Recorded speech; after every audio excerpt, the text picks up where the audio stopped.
Welcome back to another Midterm Monday. Today, I'm super excited to be here with you guys today. Hope you're having a wonderful beginning of your week. Today, I'm going to be talking about something that is going to be extremely important for you guys that I feel is a topic that a lot of people ask me about. And that is what makes a property actually work for midterm rentals. And most people pick the wrong property for midterm rentals. It's not Airbnb, and I'm going to talk to you guys about what actually works in the midterm rental space today. So I'm going to be breaking this down for you guys in detail, and I hope we have some people here that are live, which I don't know if they are or not. 'Cause sometimes this thing works and sometimes it doesn't. But if you are here live, definitely leave me a little chat in the chat box here and say, "What's up, Jess?" So I know that I am actually talking to somebody. And if not, you guys will probably catch me back later on. A few things before I jump into today's episode of Midterm Monday on how to find the right property or what's the right property. I'm hosting a retreat.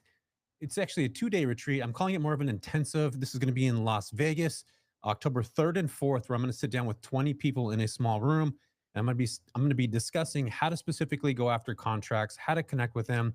And I'm actually going to have some of my students, former students and current students, and a coach done who's going to be talking specifically about how to actually build a business. This is an intense 2-day retreat where, again, we're going to be breaking this down in detail. This is Bigger Pockets weekend.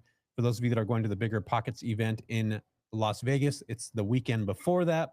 And I'm super excited. We have about 13 people right now, which means there's about 7 seats left. So if you're interested in this, I'm going to leave a note in the chat box here or in the description of this so you guys can go check it out. And again, if you're wanting to build a midterm rental business, like an actual business, you probably want to go to this event.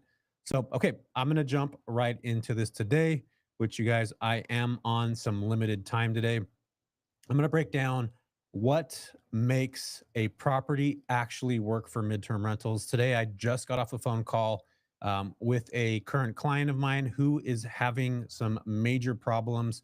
She did not understand her market before she ended up picking up a studio. She ended up renting multiple different studios in a complex. She's arbitraging them. For some reason, she decided to do three at the same time, which I have no idea why. But there's some really important information that I'm going to discuss to you that breaks down how to actually figure out if you're in a right property or if there's things that are going to matter. There's four things that are going to matter specifically when you're renting or arbitraging or buying a property, or you may already own a property that you want to turn into a midterm rental. I'm going to break these four things down to you that are extremely important. Location. This is one of the first things that I look at before I'm buying a midterm rental. I actually will look near a hospital, and typically I like to have a property that is kind of adjacent to, not necessarily adjacent, but in a mile or 2 or 3 mile radius of hospitals. Because what do hospitals have? A ton of jobs that a lot of clinicians come work at, doctors, resident doctors. And it's important for you guys to pay attention to level one and level two hospitals. Those are basically going to be your if you guys ever watched Grey's Anatomy, I'm sure you guys have, and I used to watch it back in the day until it got boring, like season 37 or whatever was out. But anyway, uh, level one hospitals and level two, they basically have really high acuity patients that have, if somebody gets in a bad car wreck or burns, they're able to go to these level one or level two hospitals, and typically they'll have a doctor that's on site, like a neurosurgeon or somebody that's readily available to go in and help on call in some of these types of places. That's what I consider a level one, level two hospital. Level three, level four, and level five are more of your rural hospitals. They typically don't have as many patients. They have smaller scale hospitals, and they definitely don't have high acuity. In fact, if you get hurt and go to a level four, level five hospital and you have to have like immediate surgery or something, you're probably going to be transferred to a level three, a level two, or a level one hospital. So I like to look between level one and level twos because there's more opportunity in those spaces. Now, level three, level four, level five doesn't mean you're not going to get these clients that are coming from there, but the likelihood is much greater when you have a level one or level two hospital. There's also jobs that come along with that. And one of the other things that I look at is schools.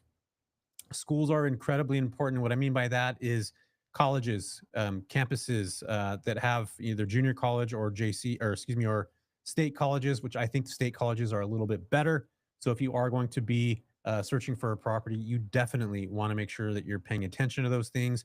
One of my biggest pieces of advice, because I've actually done this myself and it was a bad move, and I've talked to other people that have been in these situations, is do not chase vacation spots. They are not usually the best for midterm rentals. And what I mean by that is like, you know, Smoky Mountains or, even some beach towns are not the best for midterm rentals because the prices are super high. People that are going there don't want to pay seven, eight, nine, $10,000 for one bedroom, two bedroom. I'm talking like a small next to the beach kind of place.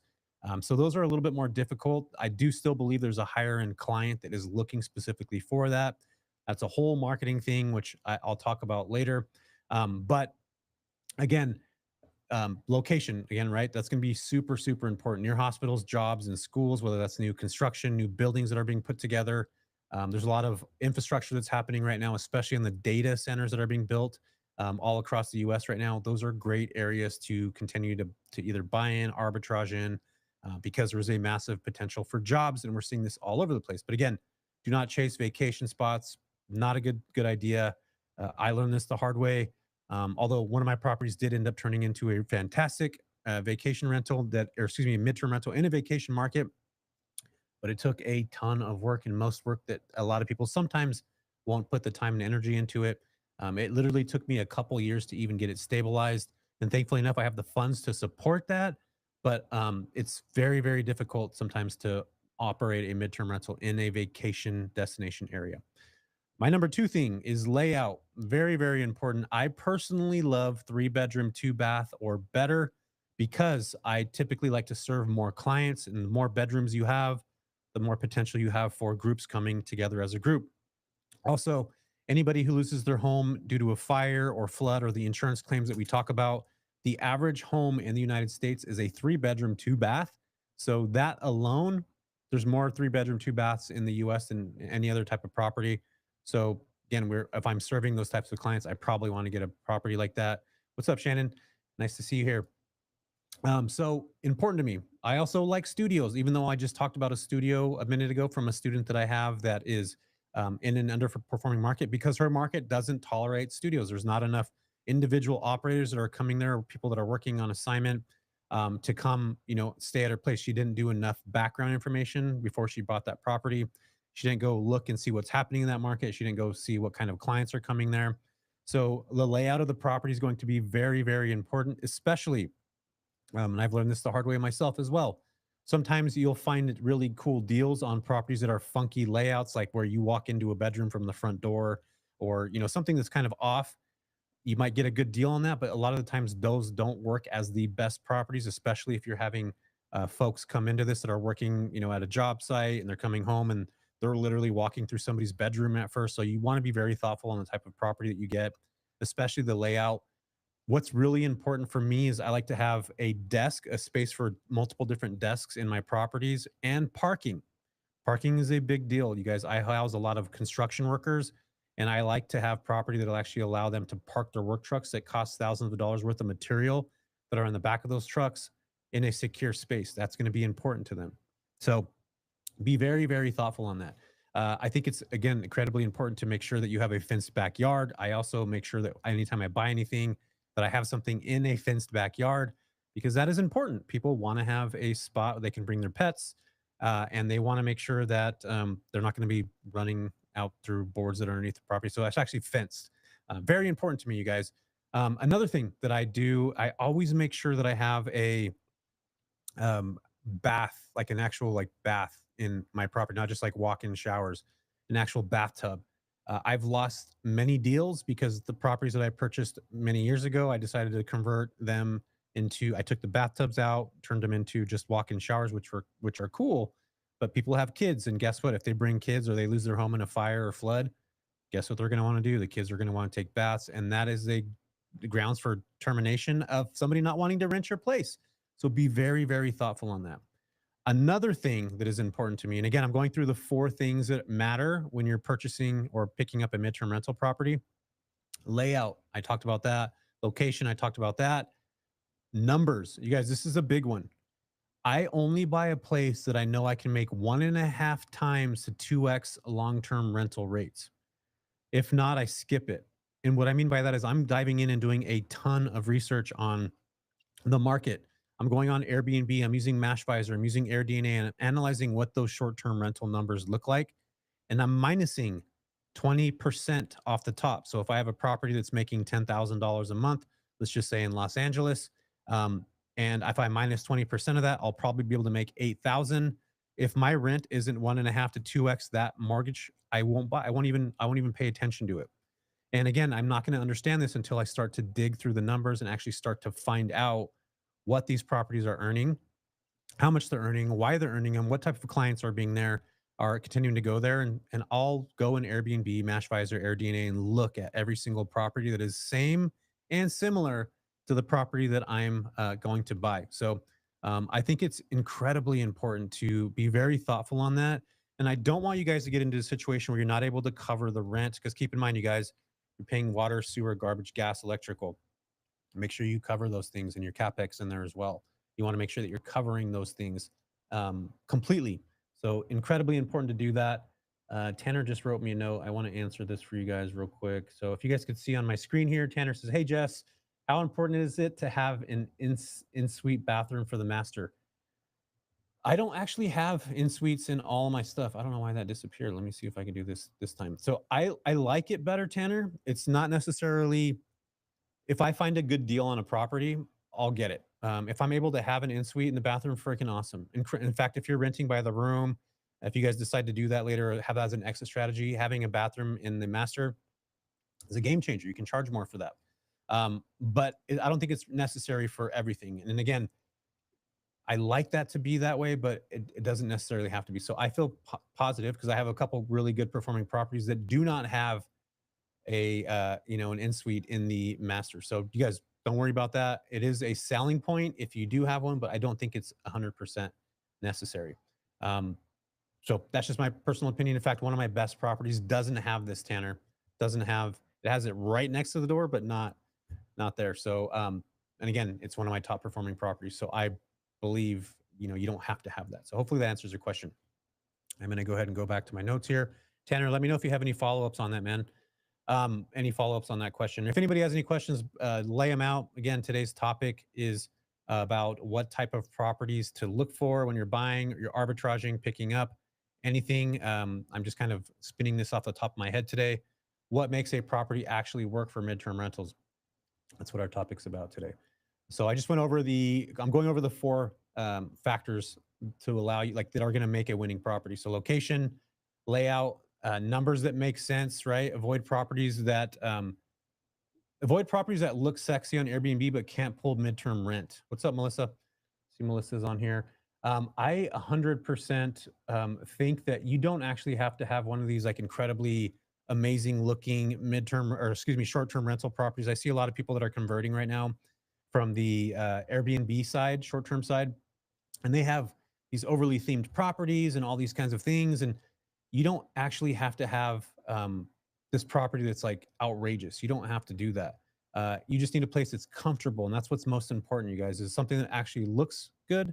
It doesn't need to be overly done, but it does need to be comfortable. What I mean by that is like comfortable couches, nice living areas, not cheap furniture, like actually legitimate stuff. So don't skimp on your living room, your bedrooms, like the beds, like those things are going to be so important. You might skimp on like, art and things of that nature, art, putting stuff up, but you don't need to go crazy all out and make these overly themed things. So again, you want your numbers to work at the end of the day. If I'm spending $40,000 on making a place look, amazing, but I'm only getting, 1.5 times rent, is that actually worth it? Or is the ROI worth it there? So I think I don't think, I know that's a really important piece of the puzzle. So, and what I would also be thinking is, think about this. Does this cover expenses, cash flow, within just 10 or 11 months of occupancy? If I'm furnishing a place, which typically costs $8 to $15 a square foot, am I going to be able to get this money back within the next year? So really, really important, you guys. Like, my brain automatically goes, can I recoup my cash within 10 to 11 months of occupancy? So I'm spending for that. I want to be able to recoup my cash relatively pretty quick. So be thoughtful on that. Think, does this cover expenses plus cash flow with just 10 or 11 months of occupancy? Like, think about that when you guys are furnishing your places. Don't go overboard, but how can I recoup this income that I'm putting out of pocket to get going? Am I going to get this back in, the next 10, 11 months? So be very, very thoughtful of that. Shannon, yes, have a bathtub. 100%. You got to have a bathtub in your property. That's one that I messed up on. Number 4, functional furnishings. I just talked about this right now. Bed, sofa, Wi-Fi, desk, blackout curtains, stocked kitchen. I can't tell you how many times I've seen people that have properties that don't have quality stuff, and they don't even actually have all that. If you're going after travel nurses, you need to have blackout curtains. They're sleeping during the day. And I just mentioned this a minute ago. Don't overspend on decor. Think about comfort and function rather than like the place looking extravagant. It does need to look good, but you don't need to get crazy on the expenses. So don't overspend on the decor. Think about comfort. So important. And then people will stay for three plus months. So they want a home, not a hotel. That's where you have to be thinking like an operator, you guys. You have to be thinking like, how am I actually providing something that is going to be like a home, not like a hotel? In fact, I tell my students all the time, go stay in an extended stay hotel or go look at one. Would you want to stay there? 9 out of 10 times they're like, hell no, this is fucking awful. Excuse my language. I don't want to be here. I don't want to be here for a day. I definitely wouldn't want to be here for 3 months. So think about that. Like, you guys, super important. People will stay in your place for 3 months or longer. So be very, very thoughtful on that. They want a home, not a hotel. Ulysses has a question here. I'm going to go ahead and bring this up. He says, Jesse, I'm in SoCal, have funding for 4 to 5 bedroom, looking at level 2 hospital, which is available. How the heck do I get over the fear of jumping in and having vacancies for weeks at a time? That's where you build a pipeline, Ulysses, of like how to actually connect with these companies. And this is what people do wrong, is they'll list on platforms and wait. You got to pick up that 4 or 5 bedroom. I would actually start marketing now. I would put my property up even before it's even ready. I would start connecting with local hospitals. I would connect with Furnish Finder. I would look for unmatched leads. Start doing that work ahead of time, because that's going to help your vacancy rate. And you know what, you guys, you're going to have vacancy in this game. Midterm rentals, there's going to be vacancy. Like, it's just part of the game. If you can't stomach being vacant for a month, is it the right business for you? You got to think about that, because there's going to be vacancies. Unless you're able to short-term rent in between those days, you're probably in a good position. But if not, you got to be very, very thoughtful on that. So Ulysses, this is where market research understanding is going to be very, very key to knowing how to play this out. It's so important. Tanisha, what's up? She says the waiting game is a death. Yeah, it is. You guys don't want to be waiting around. You want to start now. Like Ulysses, you're thinking about this now. I would be, if you're like, I'm going to buy a property in the next 3 months, start doing work now. Go to meetups, connect with people in your market. It is 100% it's the way to build, and it's what separates the people that are going to be in this for a long term and people that are going to just be in this for a short amount of time. They're thinking about this like a business, because it is, and it's time consuming, you guys. Sorry about that. Let me just my notes are moving all over the place. Okay, cool. So functional, we talked about functional, we talked about numbers making sense, we talked about layout that actually works, and we talked about the the location being so important. If you nail these 4 things, you guys, location, layout, numbers, furnishing, you're already ahead of 90% of the operators. I can't tell you guys enough how people just aren't putting their properties together the right way. They're not thinking about like a business. And you have to make sure you do that. So if you're able to nail those 4 things, you're in a good spot. Most people think that design is, designer hype is like how to actually build in this, but it's really solving real problems with real people who need a place to stay for months. And most people don't understand that, you guys. We have to think about this deeper than just design. We're actually solving problems. And this is what makes the operators that are doing this at the level that they're doing it like really well, because they're actually doing it at that level. So again, be thoughtful on this stuff, you guys. It's not rocket science. Connect with each other, which I think is so important. What's one type of property you're looking at right now? Drop it in the details in this chat. And I'll tell you in the next 30 seconds if it works. And I think, there's a lot of potential. So let me know, because I'm going to be closing this out soon. Melissa says, you're in my market. I have a house and I will be ready next month. Let's see. Melissa just wrote this up. Melissa, if you're in my market, Modesto, Lodi, Stockton, Fresno, still a fantastic market. There is a lot of competition here. I've been talking about this area for years now. So just be thoughtful on that. But again, go back to what I talked about earlier, focusing on demand, who's coming here, why they're coming here. focus on connecting with companies, building rapport with them, connecting with other operators, including myself. You're showing up here to learn things, which I think is so, so important. That's how you actually build in this space right now. And I do believe the Central Valley is a great place to start. So, yeah, hopefully you guys had today. I'm keeping this short. I got some things I got to do, but I hope you guys got some information today that is going to be helpful. Tanisha's actually going to be out in Vegas as well, you guys, on October 3rd and 4th, teaching all things midterm rental. So go check her out for information as well. And I'm excited to be doing this with you guys because there's so much potential. There's so much opportunity in the midterm rental space. It's continuing to grow. I'm seeing the market still continuing to change in a lot of good ways. So appreciate you guys for being here. I'm going to be dropping these every single Monday. So every Monday, 4 p.m. Pacific Standard Time. Pop in here, and I would love to talk to you guys about these things again in detail. We're trying to keep these under 30 minutes because we've been going really long on these, which is great. But I want to make sure that I'm, taking care of this. And we've also seen that people have dropped off listening to this. So if you guys are watching this, make sure to like, subscribe, follow me on here. And then let's see here. Shannon's got one last question. When arbitraging apartments, are you still doing 2x for the rent? 1.5 times to 2x, Shannon. That's always my goal. Arbitraging in apartments, I think, it's actually one of my go-tos right now. I think it's a great way to do it. Not arbitraging, but even buying. Apartments are a fantastic way to bring in 1.5 times to 2x long-term rental rates like quickly. So yeah, super excited for you guys to come into this space. I do believe apartments are great. They're going to continue to grow. And I think a lot more operators that are on the apartment side are going to start doing this a heck of a lot more.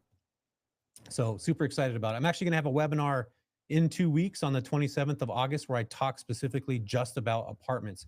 And I'll make sure I leave a note here on this page so you guys can check out that coming up. It's going to be free in the next couple weeks, which is going to talk specifically about apartment complexes, which I believe right now are a great way to continue to build additional income in the midterm rental space, especially if you own or arbitraging apartments. So super excited, you guys. Melissa, connect with me if you want to learn a little bit more. Actually, we do connect. We'll connect a bit deeper on the Central Valley market.